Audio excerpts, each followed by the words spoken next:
Yes. How's that? Oh yeah, that sounds good. A little better. A little better. We getting there. Good morning. How y'all doing out there, ladies and gentlemen? It's Emos the Witness, and we're back for another live show. As you know, it's the Field Show, standing for the fuck I look like. And we're back here, like I said, live every Monday, Wednesday, Friday from 10 to 11 a.m. where we bring you the news, a hot new political perspective, bring you angles and different positions about this crazy world we live in, holding these politicians accountable. And I'm your messenger to help you do that.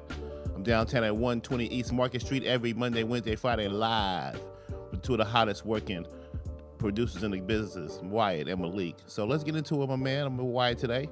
Let's get to the background music. Let's get to the news of the day. Let's talk about these topics. Like you know, as I stated, you know, this is a show, Emos Witness, where we try to bring these politicians that are deep in the alleys and the corners to light. You know, like I said, a lot of times these politicians, they spew a lot of rhetoric, man. Then they go back into their caves, and we're stuck with all the mess.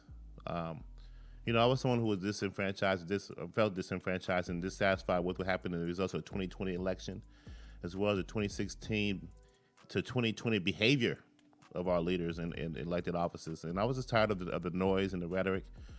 Tired of the media blunders, the media misleads, and mainstream in particular, the censoring of big tech. And I say, you know, let me get out here and get a voice. Let me go out here and let me lend my point of view, or at least try to help steer the American public in particular through a lot of the nonsense that's going on in the news today. So I hope that you like that. Hit that like, subscribe button. Again, you can catch me every Monday, Wednesday, and Friday downtown live. I just catch me on YouTube. My shows are on Spotify. Like me on Facebook and Twitter. My website's coming soon as well, emostthewitness.com, where we're going to bring you editorials, interviews, and hopefully I'll be doing some interviews on different podcasts as well to kind of get that voice out there. But we know what to say. We're going as a show, and you guys are my witnesses. Again, I'm your referee. I'm your guide. I'm Emos. I don't here to spew my opinion to you one way or the other. I wouldn't present the news to you. Present leaders and their backgrounds and their backdrops and their agendas, and see if they're for us or for against us. The goal is to be more informed and more in tune with our leaders and our issues going forward, so we can be more informed when we go into that ballot box. We make those decisions for those elections coming up in 2022 and 2024, because it's so important. They're very important. So we must also make sure that we hold truth to power. We hold our leaders accountable, not just in Congress, okay, but also in the realms of corporate America, in Hollywood, in various bastions of society that held a lot of influence, a lot of icons, a lot of leaders, a lot of sports figures want to spew their opinion to us, and it's fine. Well, everybody has an opinion, but we got to make sure that it's integral. We got to make sure that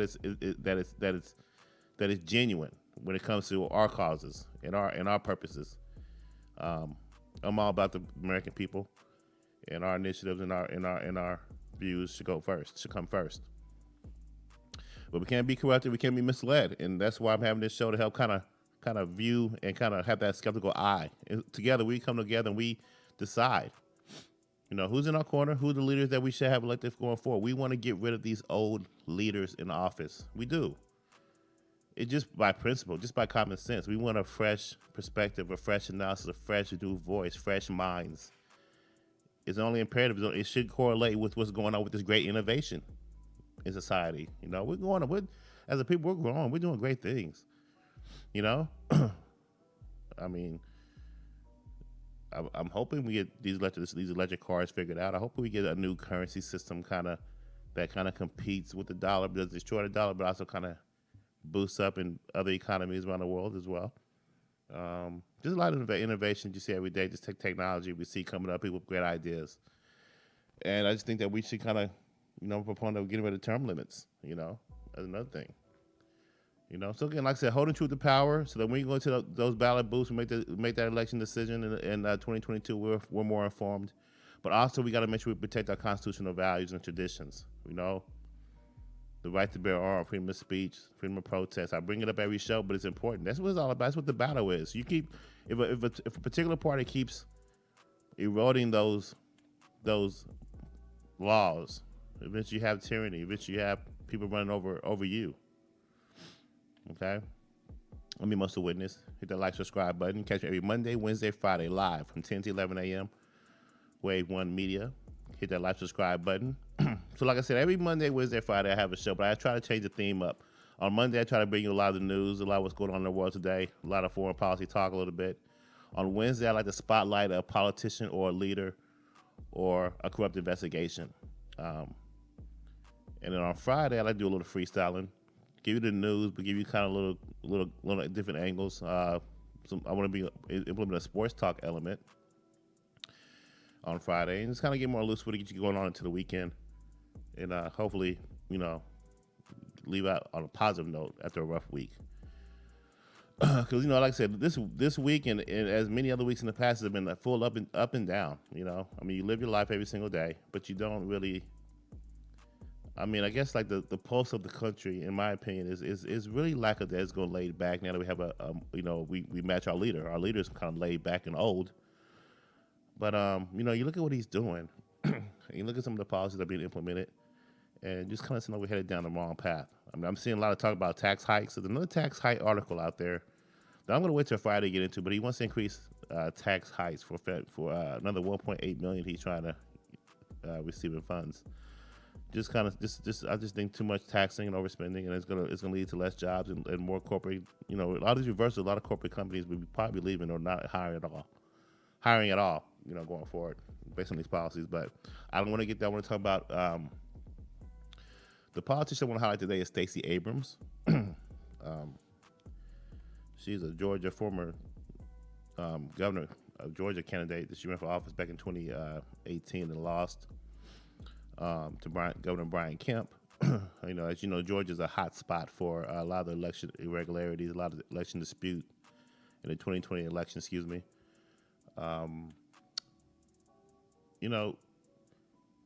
It's important. I guess it's pretty. Now's a great time to spotlight her because of, I think now we're done with post-election in 2020.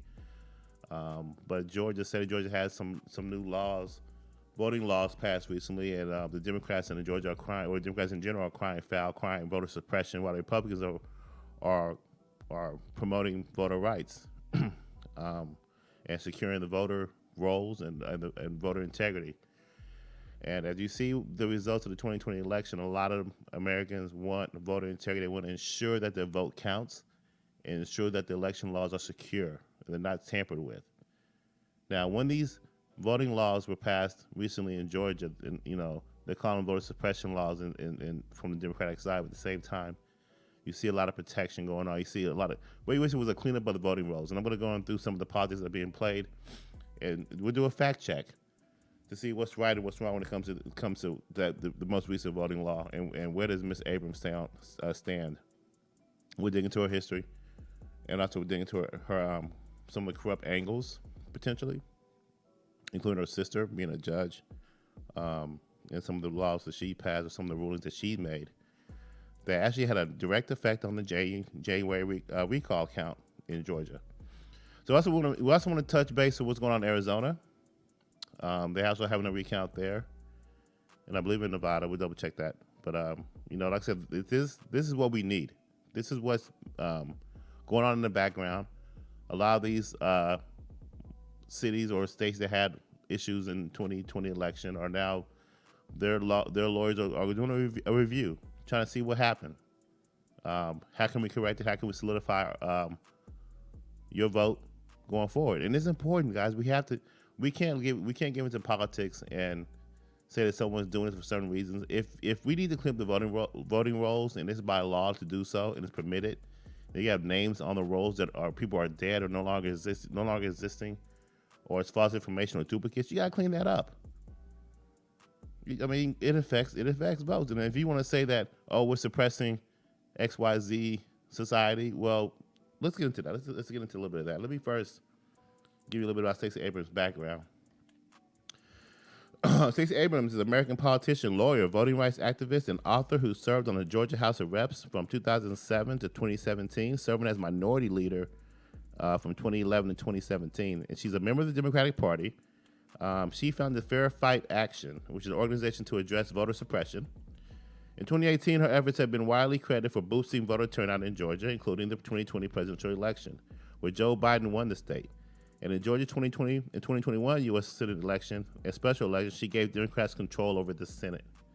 Now, when she lost her quest to become governor of Georgia, she went on a wild campaign. She got with activist groups, and she did a great job. She went around the state of Georgia, and she did a lot of strong voter registration. And that's grassroots. That's nothing to be. I mean, that's something to be proud of. That's true American spirit. I mean, I think you going out getting people to vote, increasing voter turnout, is to be applauded. We need more participation. I'm a proponent of having more participation of our people in politics, at least in the discussion. But what I'm not for is, outright cheating or even attempts to cheat. And again, like I said, we saw that prior to the election in November, when we had early voting attempts and we had these absentee ballots where the laws were changed without going through judicial review arbitrarily, definitely in Pennsylvania and in Michigan, and now in Georgia as well. Like I said, she was someone who never conceded to her nominees, her loss to Brian Kemp in the gubernatorial election. She still hasn't. Some of the quotes that she's attributed to. Let me get this part right here. That 2 days before the election, Brian Kemp's office announced that it was investigating the Georgia Democratic Party for unspecified possible cyber crimes. The Georgia Democratic Party said that Kemp's scurrilous claims are 100% false and that it was described as a political stunt. In 2020 investigation by the Georgia Attorney General's office concluded that there was no evidence of computer crimes. Later that year, it was revealed that the alleged cybercrime against Kemp's office was in fact a planned security test of one of Kemp's staff members that had signed off on 3 months prior. Now, the Georgia Secretary of State Kemp was in charge of elections and voting. Now, this is, understood. Rarely do Secretary of States run for governor, but he ran for governor of Georgia after winning. As Secretary of State, he was in charge of the voter registration investigation. Now, let me be open and tell you about Kemp's behavior. Now, as Georgia Secretary of State, Kemp was in charge of elections and voter registrations during the election. Between 2012 and 2018, Kemp's office canceled over 1.4 million voter registrations, with nearly 700,000 cancellations in 2017 alone. On a single night in 2017, 500,000 voters had their registrations canceled. According to the Atlanta Georgia Constitution, election law experts said that this may have been the largest mass disenfranchisement in U.S. history. Now, I'm gonna show you that that's a fact check. That's not actually correct. Now, Kemp oversaw the removal of Secretary of State and did so 8 months after he declared that he was going to run for governor. Now, what I'm reading here is according to Stacey Abrams' Wikipedia page, so it might be a little bit of bias there because it's her story. Now, an investigative journalism group ran by Greg Palast found that there are approximately 534,000 Georgians whose voter registrations were purged between 2016 and 2017. More than 334,000 still live there. Now, the voters were given no notice that they had been purged. Now, that's unfortunate. Palast ultimately sued Kemp, claiming over 300,000 voters were purged illegally. Kemp's office denied any wrongdoing, saying that regularly updating our rolls, we prevent fraud and ensure that all votes are cast by eligible Georgia voters. Now, to me, that's more important than the allegation. That's more important to me. Regularly updating our rolls to prevent fraud and ensure that all votes are cast by. Now, look, if you don't follow instructions on how to register to vote, to me, that's on you. I mean, I know that during election season, I am well informed. I mean, we get phone calls and text messages and local news updates daily on how to register to vote. I mean, plenty of sites. Now, I know there's been claims of sites being shut down during. I mean, all this stuff is you can't confirm it. But I know that from witnessing, from what I see, from what I've witnessed, I've had a lot of access to vote in every election. But I know that one thing, I don't want a loose interpretation of the law. I want it to be interpreted and processed. People just didn't follow directions. No, I mean, double names on the book, dead people on the books. Now, you're going to tell me 300,000 people were purged illegally. I like to look into that. And I'm about to here in a second. But my thing is, I'd rather err on the side of caution than just be loose with the interpretation of the law and be loose with these votes. And you should too. Emotional Witness, hit that like, subscribe button. Every Monday, Wednesday, Friday, catch me live from 10 to 11 a.m. downtown at 120 East Market Street, Wave 1 Media. I encourage you to come out here and get you a show. I encourage you to lend your voice, get your voice out there and speak truth to power. And make sure you don't get controlled or manipulated by the mainstream media or even be censored, or just be aware of what you're being told and what you're able to see and not see, and dig into your own research as well. Hit me on hit the like, subscribe button. Hit me on YouTube, Facebook, and Twitter. Like I said, we're a growing show, and we want to keep on talking politics and digging through all these issues around the world. So, like I said, we had basically to give you a background on Stacey Abrams and a background on what's going on with the current voting issue in Georgia. They did pass a voting suppression, what they call a voter suppression bill. Democrats are calling it an assault on democracy. Others are calling it others are conservatives mainly are praising it. You know, it's a pushback, it's a review, it's a reality check on what happened in 2020. People have not given up. You've seen a lot of recalls going on. Like I said, they're counting right now in Arizona. Now it doesn't really. We don't know how it's going to affect, the current administration, but we know that going forward in the future, we know that the laws in Georgia have changed, and there's a sharp eye in all these liberal cities that had a lot of issues with their voting back in 2020. So it's gonna be very interesting to see what happens in 2022 and 2024. But we just gotta hope that that it's not too late.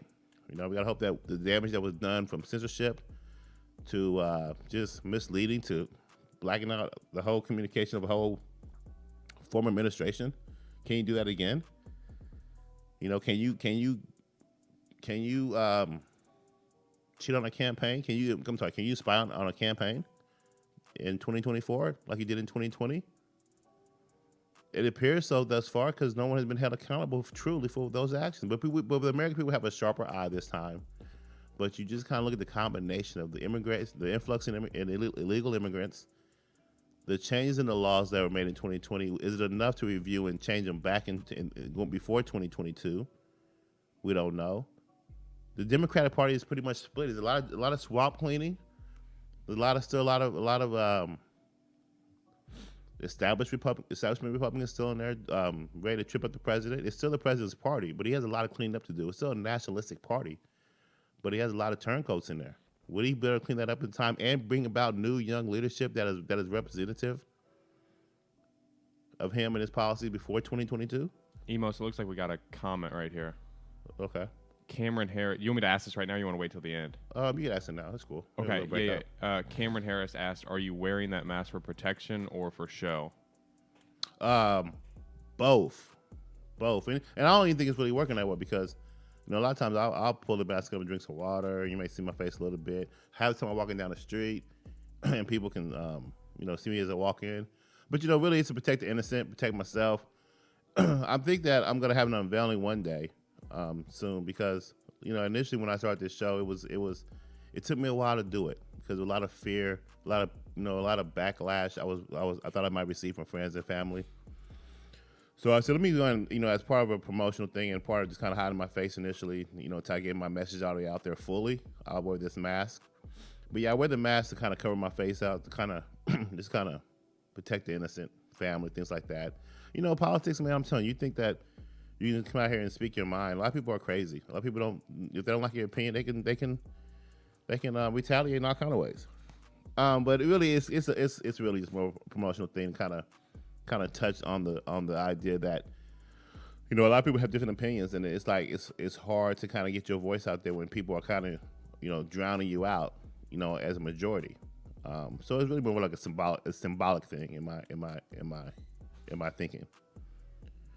A good question. Thank you for coming in. Thank you for asking the question. Yeah, we got about 5 or 6 people watching too. So that's cool. Like I said, we're starting to grow. I'm talking about maybe about doing a relaunch because, like I said, I feel like a lot of these shows have been practiced. I've never done a live show before. I've never done media before. I have a business background, and that's where that credibility falls in. That's where that credibility falls into play. People may not like it, but in 2016, I voted for President Trump. And it wasn't something that I did on a whim. I really reviewed the man's policies and what he stood for, and I liked the strong voice and the leadership. I really didn't care about the personality too much, but I had it locked in for probably in late 2015. I was eyeballing him in his messages. I was looking for an outsider. Then like I said, not only on top of that, I worked in corporate America. I'm an entrepreneur now. I come from an entrepreneurial background as a family. I've traveled and lived in various states. I have a family. I'm married and with a kid. I'm, college educated, and from the Midwest. And I just feel like I'm just like any other American. I feel like I could lend my voice and my experience to the masses. But try to be objective as possible and try to bring you a message. Just kind of promoting the issues and bringing these things to light that you may not see on a day-to-day basis because you're just busy running your life and living your life. So, like I said, thank you for that message. Thank you for that comment. We'll grow together, and we'll get this show make one of the hottest podcasts we can make it. So, like I said, I'm Emo's the Witness. This is the Phil Show. Stand for what the fuck I look like. That's right. We're tired of the nonsense. We're holding truth to power. I want you to hit that like, subscribe button. You can catch me downtown live every Monday, Wednesday, Friday. Hey, it actually looks like we got one more. I'm not sure if it's from the same person. It's not letting me pull it up on my phone. Give me 1 sec. Okay. Well, as you get that up, I'm going to keep on going. I believe it looks like it's something that you were just speaking about. So if you want me to ask it again, I can. This one is, how can enforcing people to use their ideas at a voting booth be voter suppression? We use it for everything else. Repeat that question one more time. Yep. How can enforcing people to use their IDs at a voting booth be voter suppression? We use it for everything else. Oh, I agree. I mean, as I said, I think that we have laws on the books that we just need to implement. It is common sense measures. I mean, we need to verify people, and if it takes a voter ID, then that's what it takes. I mean, what I'm concerned about the most is, like I said, we have illegal immigrants come across the border, and they're automatically registered to be Democrats. They automatically know, where their bread's being buttered. So it's like these registrations and these IDs that are being added, whether it be in a legal, in my opinion, fashion, they affect our total vote. So that means voter ID doesn't really solve that situation. So I really think that's very important that we do a lot of the fundamental groundwork. Sealing that border up, getting our immigration laws cleaned up, and getting our voter registration rolls cleaned up. And like I said, if you come into that booth, you go into that polling station, they have your name. You give them your name. Prove it. What can you give me to show me that you are who you are? Okay, give me your ID. What's wrong with that? Like you said, my man said we use for everything else, and this should be the same. So, like I said, you just cause a lot of peace of mind. But like I said, you notice you see who the bad people are or the bad groups in your corner when you start seeing people tamper with the election law. People tamper with the voting rights. When you saw various officials in Pennsylvania and Michigan changing the laws as they see fit without any kind of process going through the judicial system, and we've seen that judges have ruled against that, and we're seeing the correction now, but it's too late. But is it too late going forward? So yeah, we gotta have a strong. That's like, to me, voting is something you don't play with. You just block that off and you protect it no different than you protect the Supreme Court justices or the Constitution or anything that we hold dear. So I like that we keep attacking, and I just think that we need to hold people accountable. We also need to have verification. So yeah, we use it for everything else. So why can't we use it for something just as important? You buy alcohol, Let me see your ID. I mean, you want to vote? Let me see your ID. Period. What's wrong with that? Why are you offended? Thanks for that question. I want to go forward. I want to play this Stacey.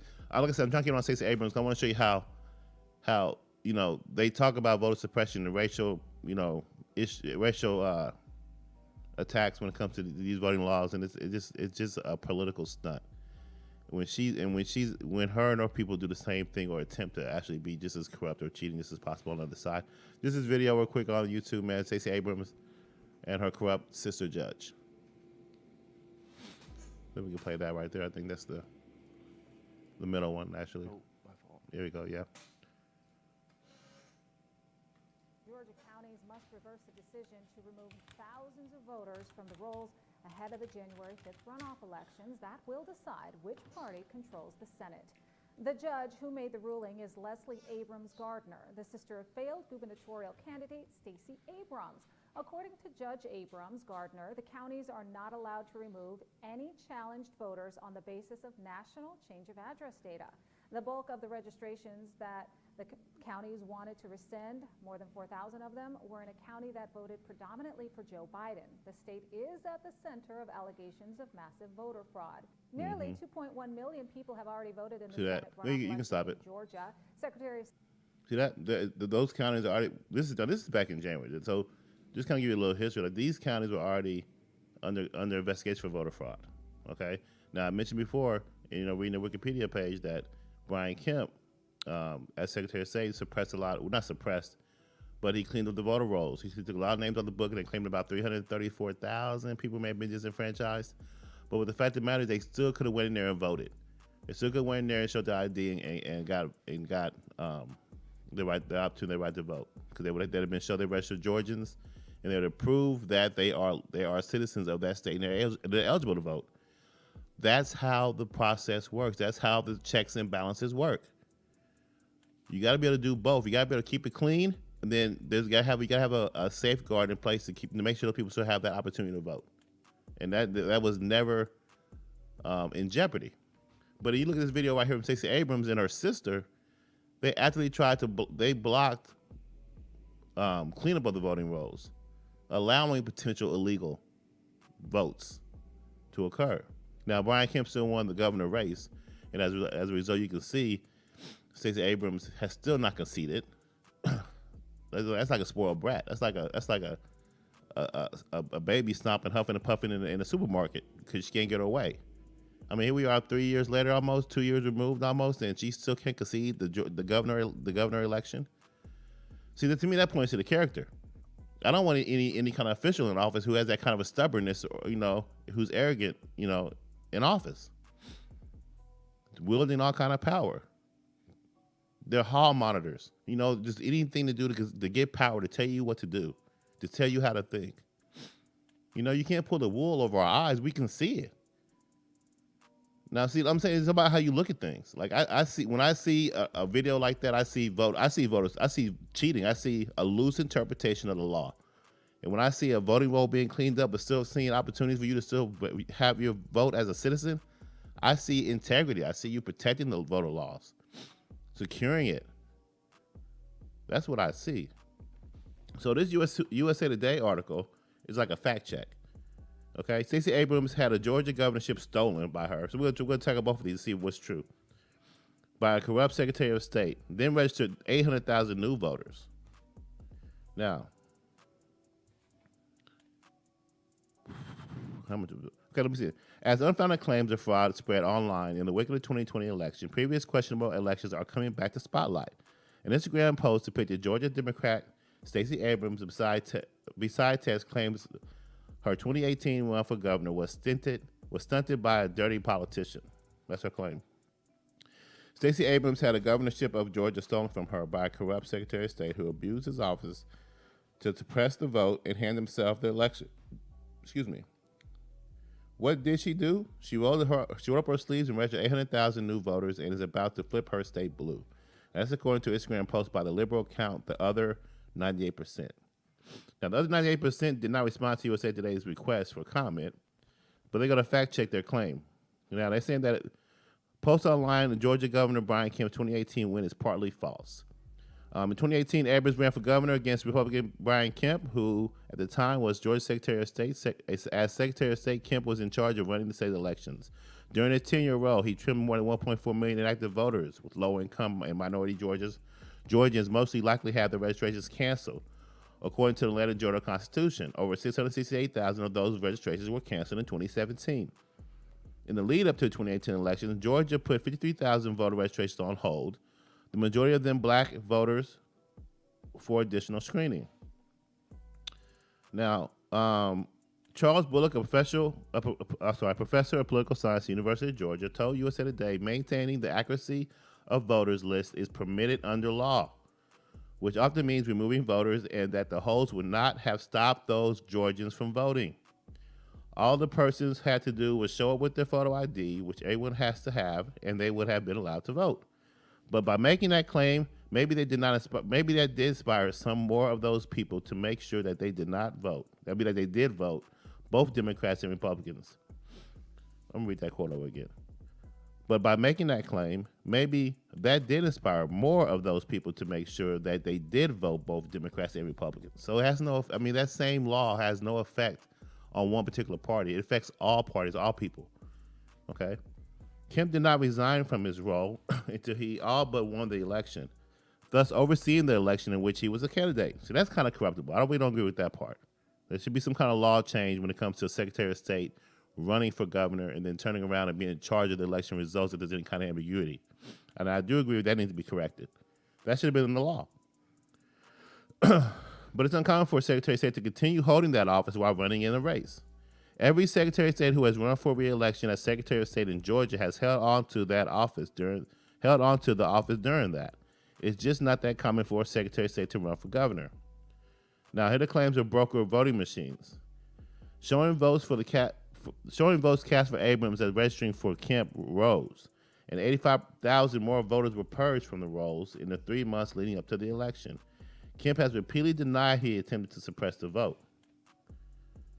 Now, Abrams lost by nearly 55,000 votes in 2018. This is her concession speech quote.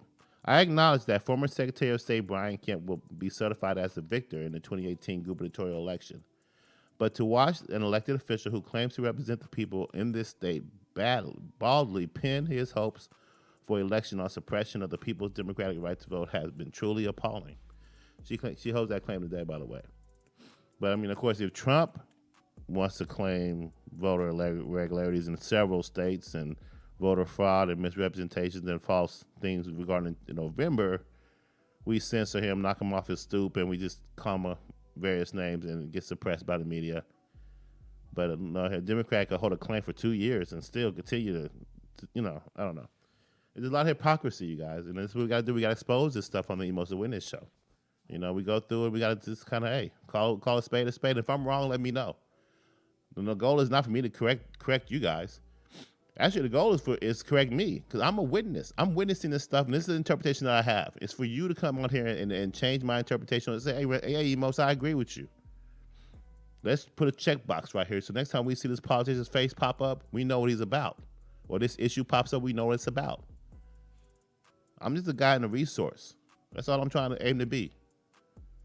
Let's not be fooled to be duped anymore. Let's get rid of a two-tier justice system. Let's get rid of these issues that plague us every single day. Everything is nothing new under the sun. We're battling the same issues our ancestors fought, or our parents, past generations have battled against for the past 40 years. We just did new blood, a new breed. Let's see if we can make a change on it, though. But like I said, reading back on Stacey Abrams, like I said, I wanted to get some more fact checks and confirmation on some things to give to you. Yeah, so you talk about voter suppression, you look at that though, but nationally, the turnout of 2018 was higher than average by historical standards, according to 538 reported. In Georgia in 2018, estimated 55% of eligible voters exercised their right to vote, which is about 21 points higher than the state's 1982 to 2014 average. This was the biggest change from the average from any state. So that's where you give Stacey Abrams her credit. That she went out there and out of anger, out of frustration, she went out there and got more votes. And, I mean, it helped. It helped a lot. It helped, turn the state blue. You know, it helped do a lot of things. But there's a lot of irregularities out there too, on both sides claiming. So we'll see this 2022 battle is going to be very impressive. Because now you got everybody watching the results with an open eye. We're no longer going to be duped and wake up on the 4th to see a whole flip of what, like 8-9 states to Biden, which is very peculiar. So hopefully we'll see if a lot of these attacks, a lot of these battles in the judicial realm is going to prove noteworthy in the upcoming elections. It's very important what's coming up. So there was an investigation opened up on voter registration and voter access during the 2018 gubernatorial election and Kemp's tenure as Secretary of State, citing a particular concern or reports that Georgians, particular people of color, face unprecedented challenges with registering to vote and significant barriers to casting their votes during that election. Now, see, I'm not really a particular fan of Governor Kemp. Again, like I said, they did a lot of things during that election season that were anti-Trump, anti-U.S., anti-Constitution. I mean, we're trying to gain access to what happened in Georgia, and we're trying to get information in voter numbers, and a lot of that stuff, recounts, and a lot of stuff was being pushed back by Kemp.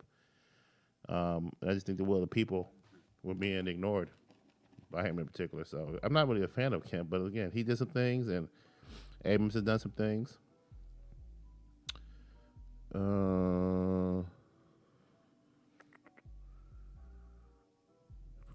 me see what I'm gonna catch on here. Let's see. Now, let me just back that.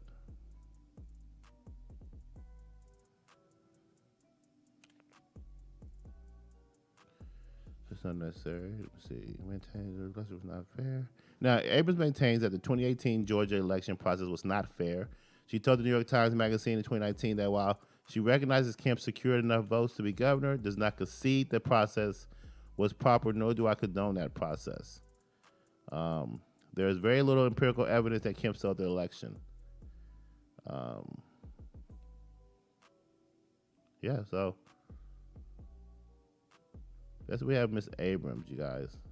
So at the end of the day, in conclusion, while Abrams has maintained the 2018 gubernatorial election was unfair and tainted by voter suppression, there is no empirical evidence that now Governor Kemp stole the election from her. She did register over 800,000 new voters in time for the 2020 election with help of other activists. We rate this claim as partly false because some of it is not supported by our research. That's according to USA Today, and that's that with Stacey Abrams and her claims of voter suppression in Georgia.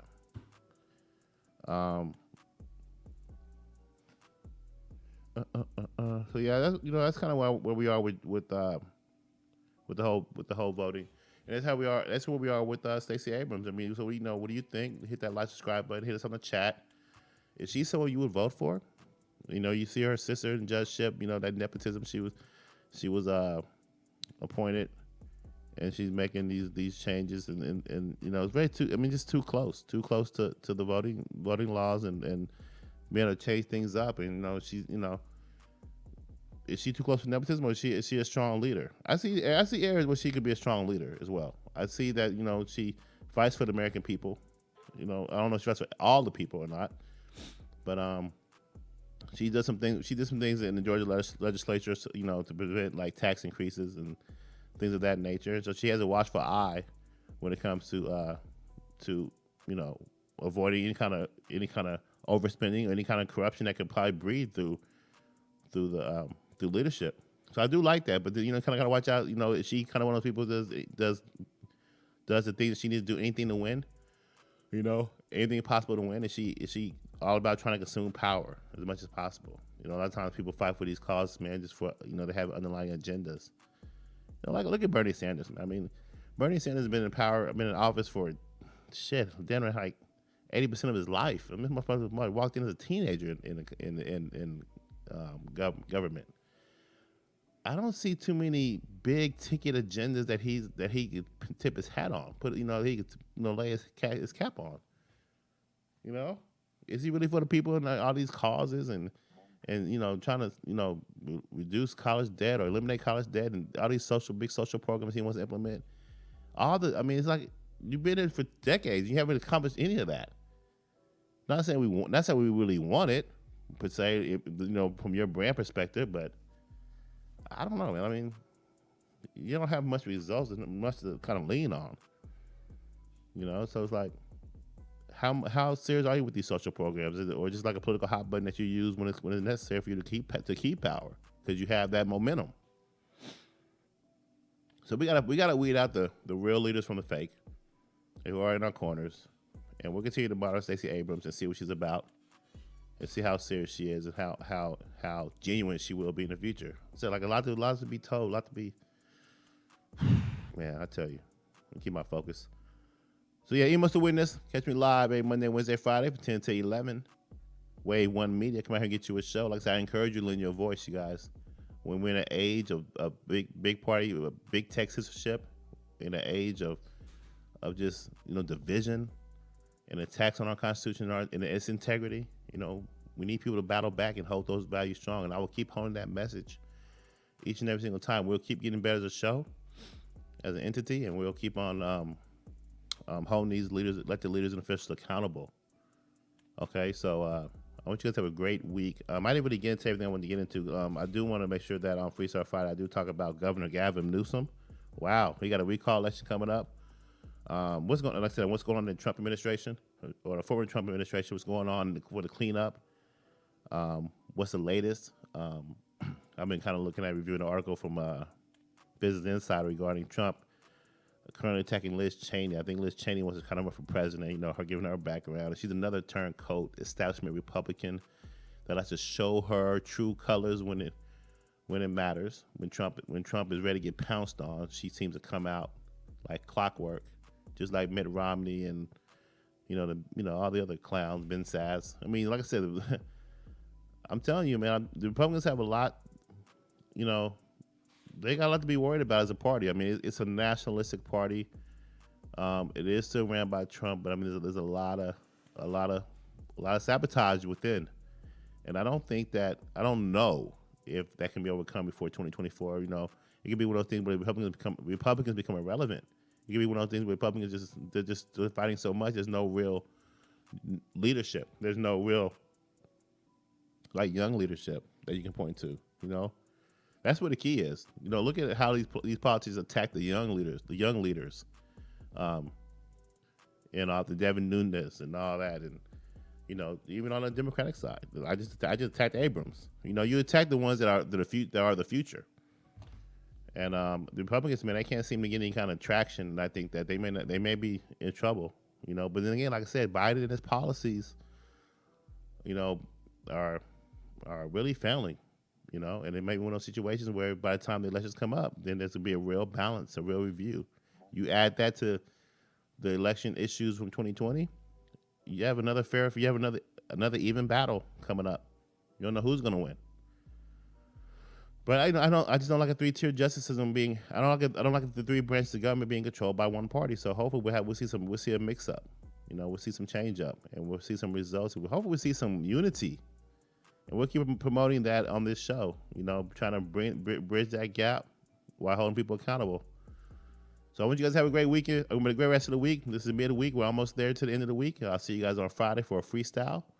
And hopefully we introduce a sports angle as well. So I'm most a witness. It's the Phil Show for what the fuck I look like. Again, hit that like, subscribe button. Like me on Facebook, Twitter, Instagram. Subscribe on YouTube. Website coming soon. If you want to catch me live, I'm downtown every Monday, Wednesday, Friday, 10 to 11 a.m. at Wave One Media, 120 East Market Street. I want you guys to enjoy yourself. Have a great rest of the week, and I'm out.